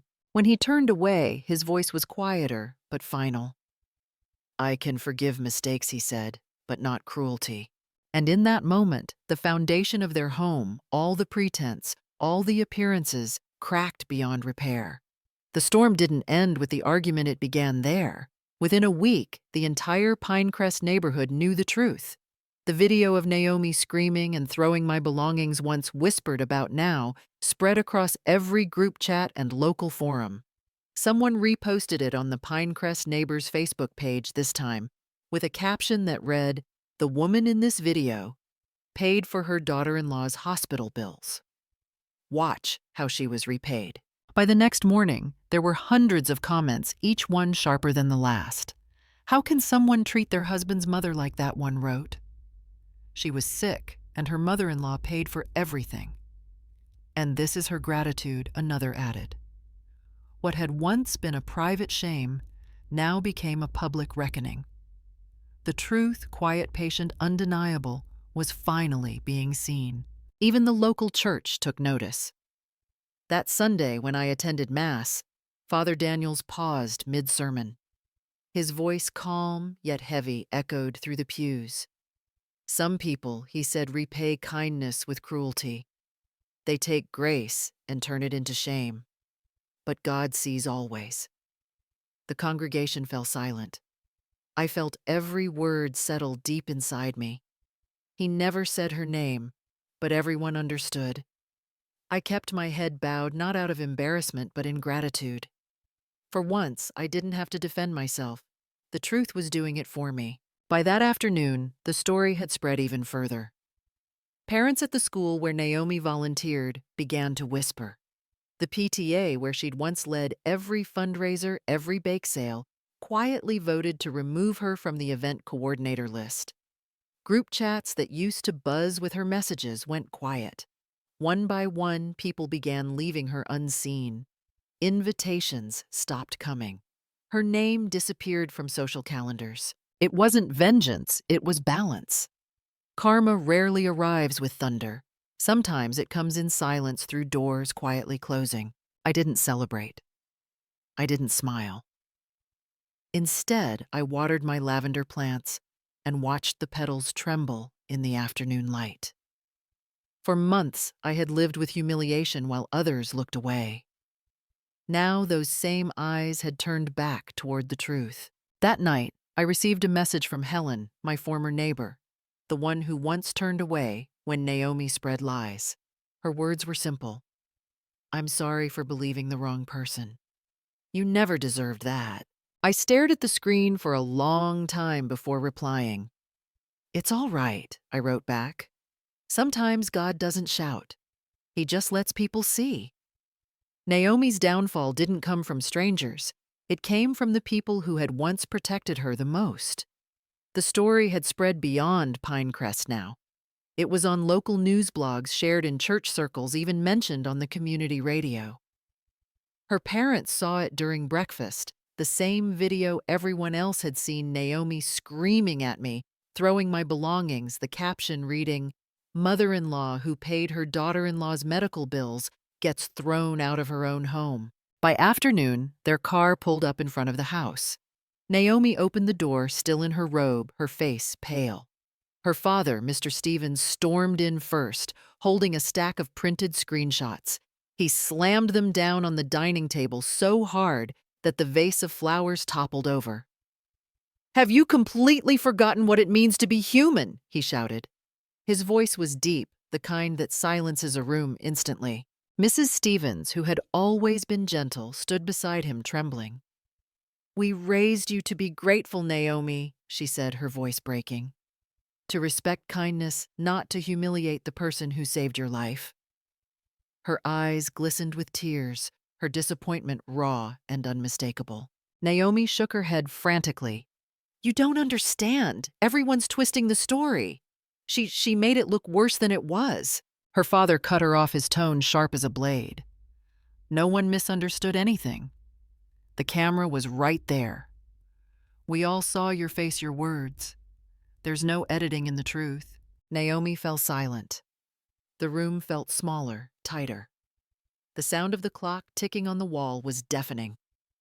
For the first time, her parents didn't look at her like a daughter to be defended, but like a stranger they didn't recognize. Her mother wiped her eyes and took a deep breath. "We've covered for you too many times. Not this time." Then she looked at her husband and nodded. "It ends here." Mr. Stevens straightened his coat, his expression stern. "From today on, you're on your own," he said. "We will no longer support you, not financially, not publicly. And we're going to make things right." 2 days later, they kept that promise. During Sunday service, they approached me after Mass. The church fell silent as Mr. Stevens spoke. "Mrs. Bradley," he said, his voice low but clear, "we came to apologize. Our daughter's actions shamed us all. You didn't deserve any of it." I placed my hand gently over his. "You don't owe me an apology," I said. "Life teaches its own lessons. I trust it will teach her too." As they left, the congregation whispered. Naomi's parents had done what few could. They had chosen truth over blood. And in that moment, the second wave of karma arrived, not in anger, but in the quiet, devastating form of a daughter losing the respect of her own family. At 9 a.m. sharp, Naomi received an email marked "Urgent, HR meeting." She barely had time to finish her latte before the call came through from the front desk. "Ms. Stevens, the HR director would like to see you immediately." She straightened her blazer, adjusted her hair, and walked down the long glass corridor of the PR firm that had once worshipped her confidence and polish. The receptionist didn't smile this time. Inside the conference room, 2 people were waiting: the HR director, Mr. Connolly, and the head of communications. A printed email sat neatly on the table. Its subject line read, "Concerning behavior of our employee, Naomi Stevens. Please review attached materials." Attached were the viral video and the article from Pinecrest Neighbors. Mr. Connolly folded his hands. "Naomi," he began, his tone formal, "we've received footage showing you verbally and emotionally abusing an elderly family member. Your mother-in-law, correct?" Naomi froze, her throat dry. "That video, it's been taken out of context," she said, forcing a smile that didn't reach her eyes. The HR director's expression didn't change. "Context doesn't change facts. You're seen yelling, throwing objects, and publicly humiliating an older woman who, from what we've verified, paid your medical bills." His voice was calm, but there was no room for debate. "Our clients value integrity. We cannot allow someone accused of elder abuse to represent them. Effective immediately, you are suspended indefinitely, pending termination for misconduct against an elderly dependent." Naomi's breath caught. "You can't," she started, but the words vanished. The head of communications quietly pushed a folder toward her. Please collect your belongings today. Security will assist you. The world that had once applauded her now closed its doors without ceremony. By afternoon, her email account was locked. Her access badge disabled her inbox, filled with automated replies. This user is no longer available. She reached out to friends from work, sending desperate messages. Can we talk? This is all a misunderstanding. But her screen filled only with cold blue checkmarks and no replies. On social media, her once polished image crumbled. Comments under her old posts changed overnight. Fake. So much for women empowerment. Even those who didn't speak turned away in silence, the digital equivalent of averted eyes. The woman who once controlled narratives for a living had become the story no one wanted to be associated with. That evening, Naomi sat in the dark living room, the faint hum of the refrigerator the only sound left. The house that once glowed with luxury now felt like a tomb. In the mirror across from her, she caught her own reflection, pale, hollow, unfamiliar. The woman who had mocked kindness now stared back at herself, stripped of every illusion. For the first time, she understood what true isolation felt like. Because when you betray someone's goodness, the world doesn't just judge you, it abandons you. It was a quiet Sunday morning, the kind where the city still seemed half asleep. I was watering my lavender on the balcony, the sunlight soft and golden, the scent calm and familiar. For months I had lived like this, quietly, peacefully, with only the hum of morning air and the rustle of petals to keep me company. The wounds had begun to fade, though the scars still whispered at night. Then came a knock on the door. 3 gentle, hesitant knocks. When I opened it, time seemed to stop. Naomi stood there. Her once flawless makeup was gone, her eyes swollen from sleepless nights. She wore no jewelry, no designer coat, just a simple sweater, wrinkled and plain. In one hand, she held Luke's small palm. With the other, she guided Megan forward, who clutched a tiny bouquet of lavender tied with a pink ribbon. Megan wanted to bring you this, Naomi said, her voice trembling. The little girl looked up, eyes wide with guilt, and whispered, Grandma, I'm sorry. Before I could speak, Naomi suddenly dropped to her knees. Her body shook as tears streamed down her face. I know I don't deserve forgiveness, she cried. But I can't live with what I've done. I was blind, proud, cruel. You gave me everything, your home, your money, your kindness, and I threw it all away. For a long moment, I didn't move. My hands trembled, but not from anger. I saw before me not the woman who had humiliated me, but a daughter-in-law stripped of her arrogance, standing naked in her regret. Behind her, the children's eyes glistened with fear and hope all at once. Finally, I knelt too, just enough to meet her eyes. Naomi, I said softly, forgiveness isn't something we give to erase the past. It's what allows us to stop bleeding from it. She sobbed harder, covering her face. Can you ever forgive me? I placed my hand lightly on her shoulder. Forgiving you doesn't mean forgetting. It just means I'm strong enough not to hate you anymore. For the first time, Naomi didn't answer. She only bowed her head, the kind of bow that comes when a heart breaks and begins to rebuild. The lavender scent from the balcony drifted in, mingling with the sound of children's quiet sniffles. When they left, Megan waved shyly. Can we visit again, Grandma? She asked. I smiled. We'll see, dear. One step at a time. And as the door closed behind them, I felt something I hadn't felt in years. Peace, pure and gentle, like morning light after a long storm. Karma had done its work. I didn't win by making anyone fall. I won by standing back up. For a long while, I just stood there looking at the 3 of them, Naomi and the children framed in the morning light. I didn't feel anger anymore. Time had already carried that away. What remained was a quiet stillness, the kind that only comes after surviving too many storms. Naomi's eyes were swollen, her face pale. She looked like someone who had been running for years and finally stopped because she had nowhere left to go. I took a slow breath and stepped forward. Gently, I reached out and helped her to her feet. Her hands were cold, trembling like a child's.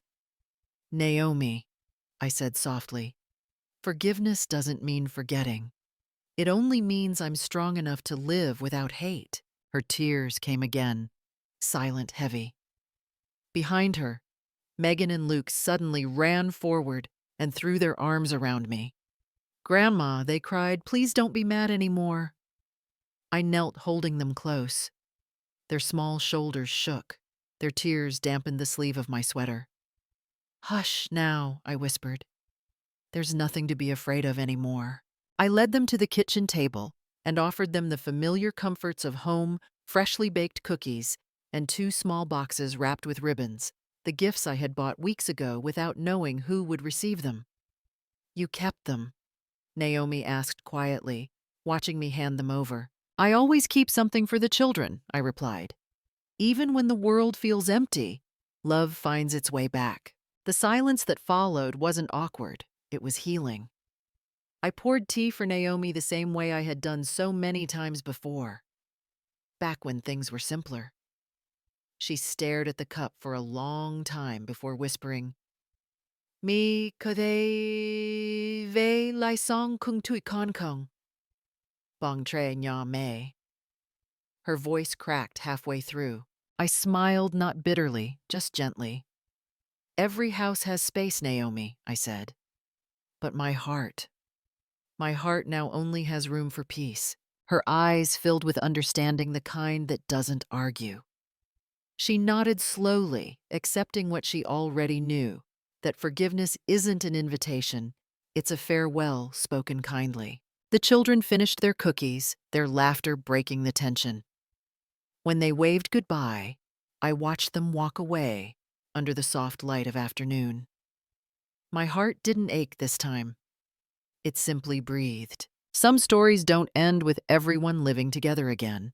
Some end with quiet acceptance, and that's enough.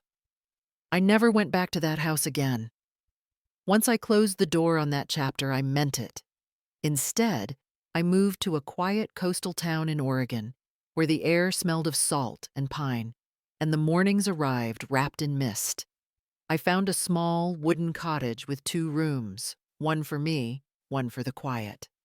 The landlord was kind, and an elderly neighbor brought me a stray terrier with soft brown fur and sad eyes.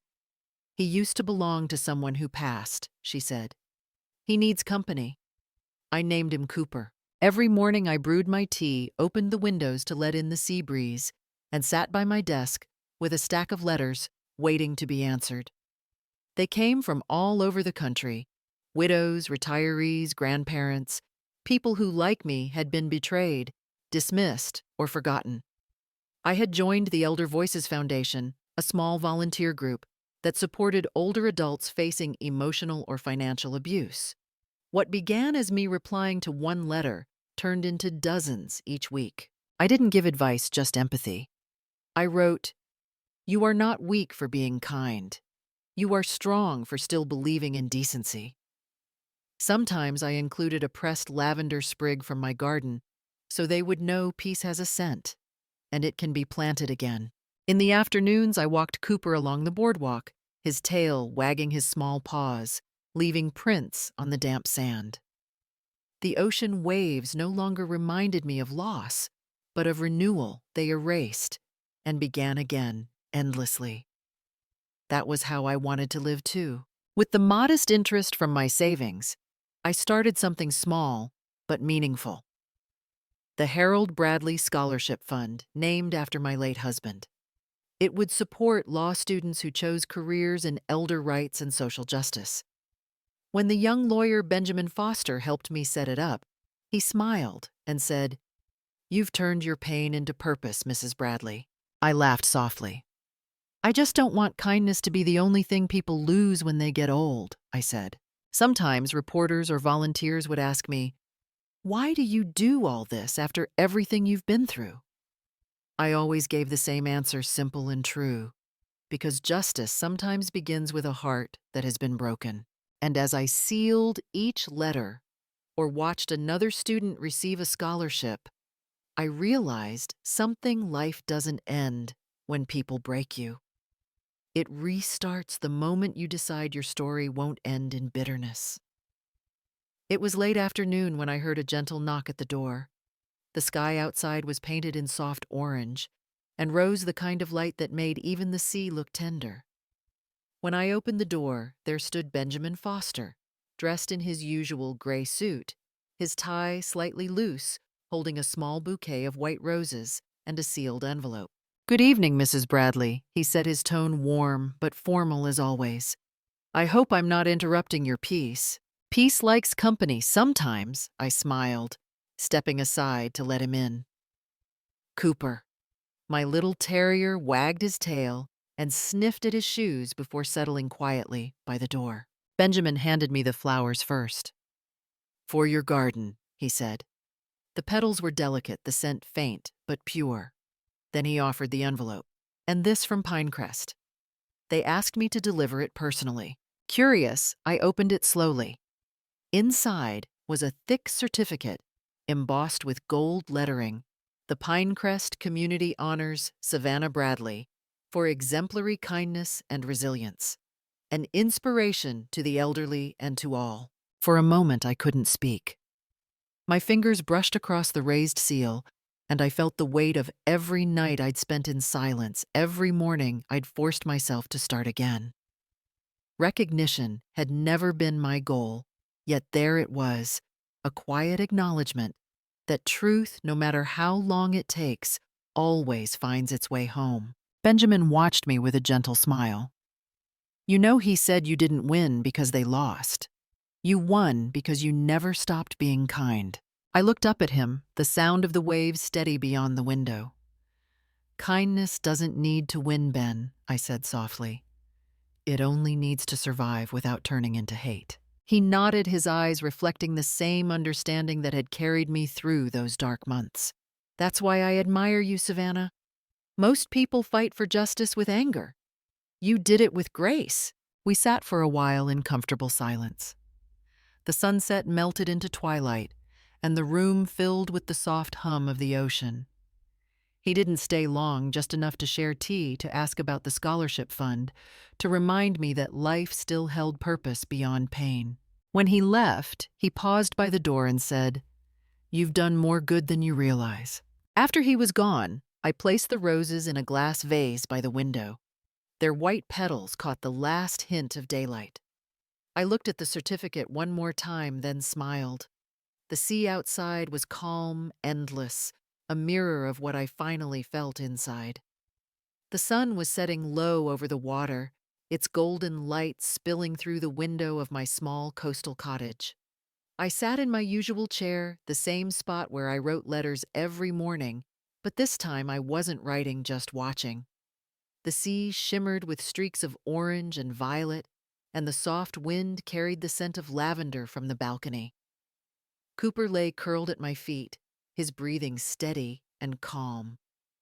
For the first time in a long while, the world felt quiet, not the silence of loneliness, but the peace that comes when the heart has finally stopped fighting. The reflection in the glass showed an old woman with silver hair, her face lined with years, but her eyes still alive, not with sorrow, but with strength. Every wrinkle had its story, every scar a memory of endurance. I touched the window lightly, as if to remind myself that this calm was real. So much had been taken from me, my home, my pride, my trust. But what remained was something no one could steal: the ability to choose compassion over bitterness. And that, I realized, was my quiet victory. The sky deepened to amber, and I thought of the women who might be watching, somewhere out there. Mothers, widows, grandmothers sitting in their own rooms feeling small, unheard, maybe even humiliated by those they loved. I wished I could reach them to take their trembling hands and tell them what I had learned. Justice isn't always delivered by a judge or a courtroom. Sometimes it begins the moment a woman decides she will no longer let herself be silenced. If you have ever been shamed for your kindness, I want you to tell your story. Speak it, write it, share it. Because real justice doesn't start with punishment, it starts with the courage to say enough. As the last light faded from the horizon, I smiled to myself. The sea outside whispered softly against the shore, like applause too gentle to hear. The battle was over, but the message remained. And maybe somewhere another woman would watch this story and whisper, "That was me once, but not anymore."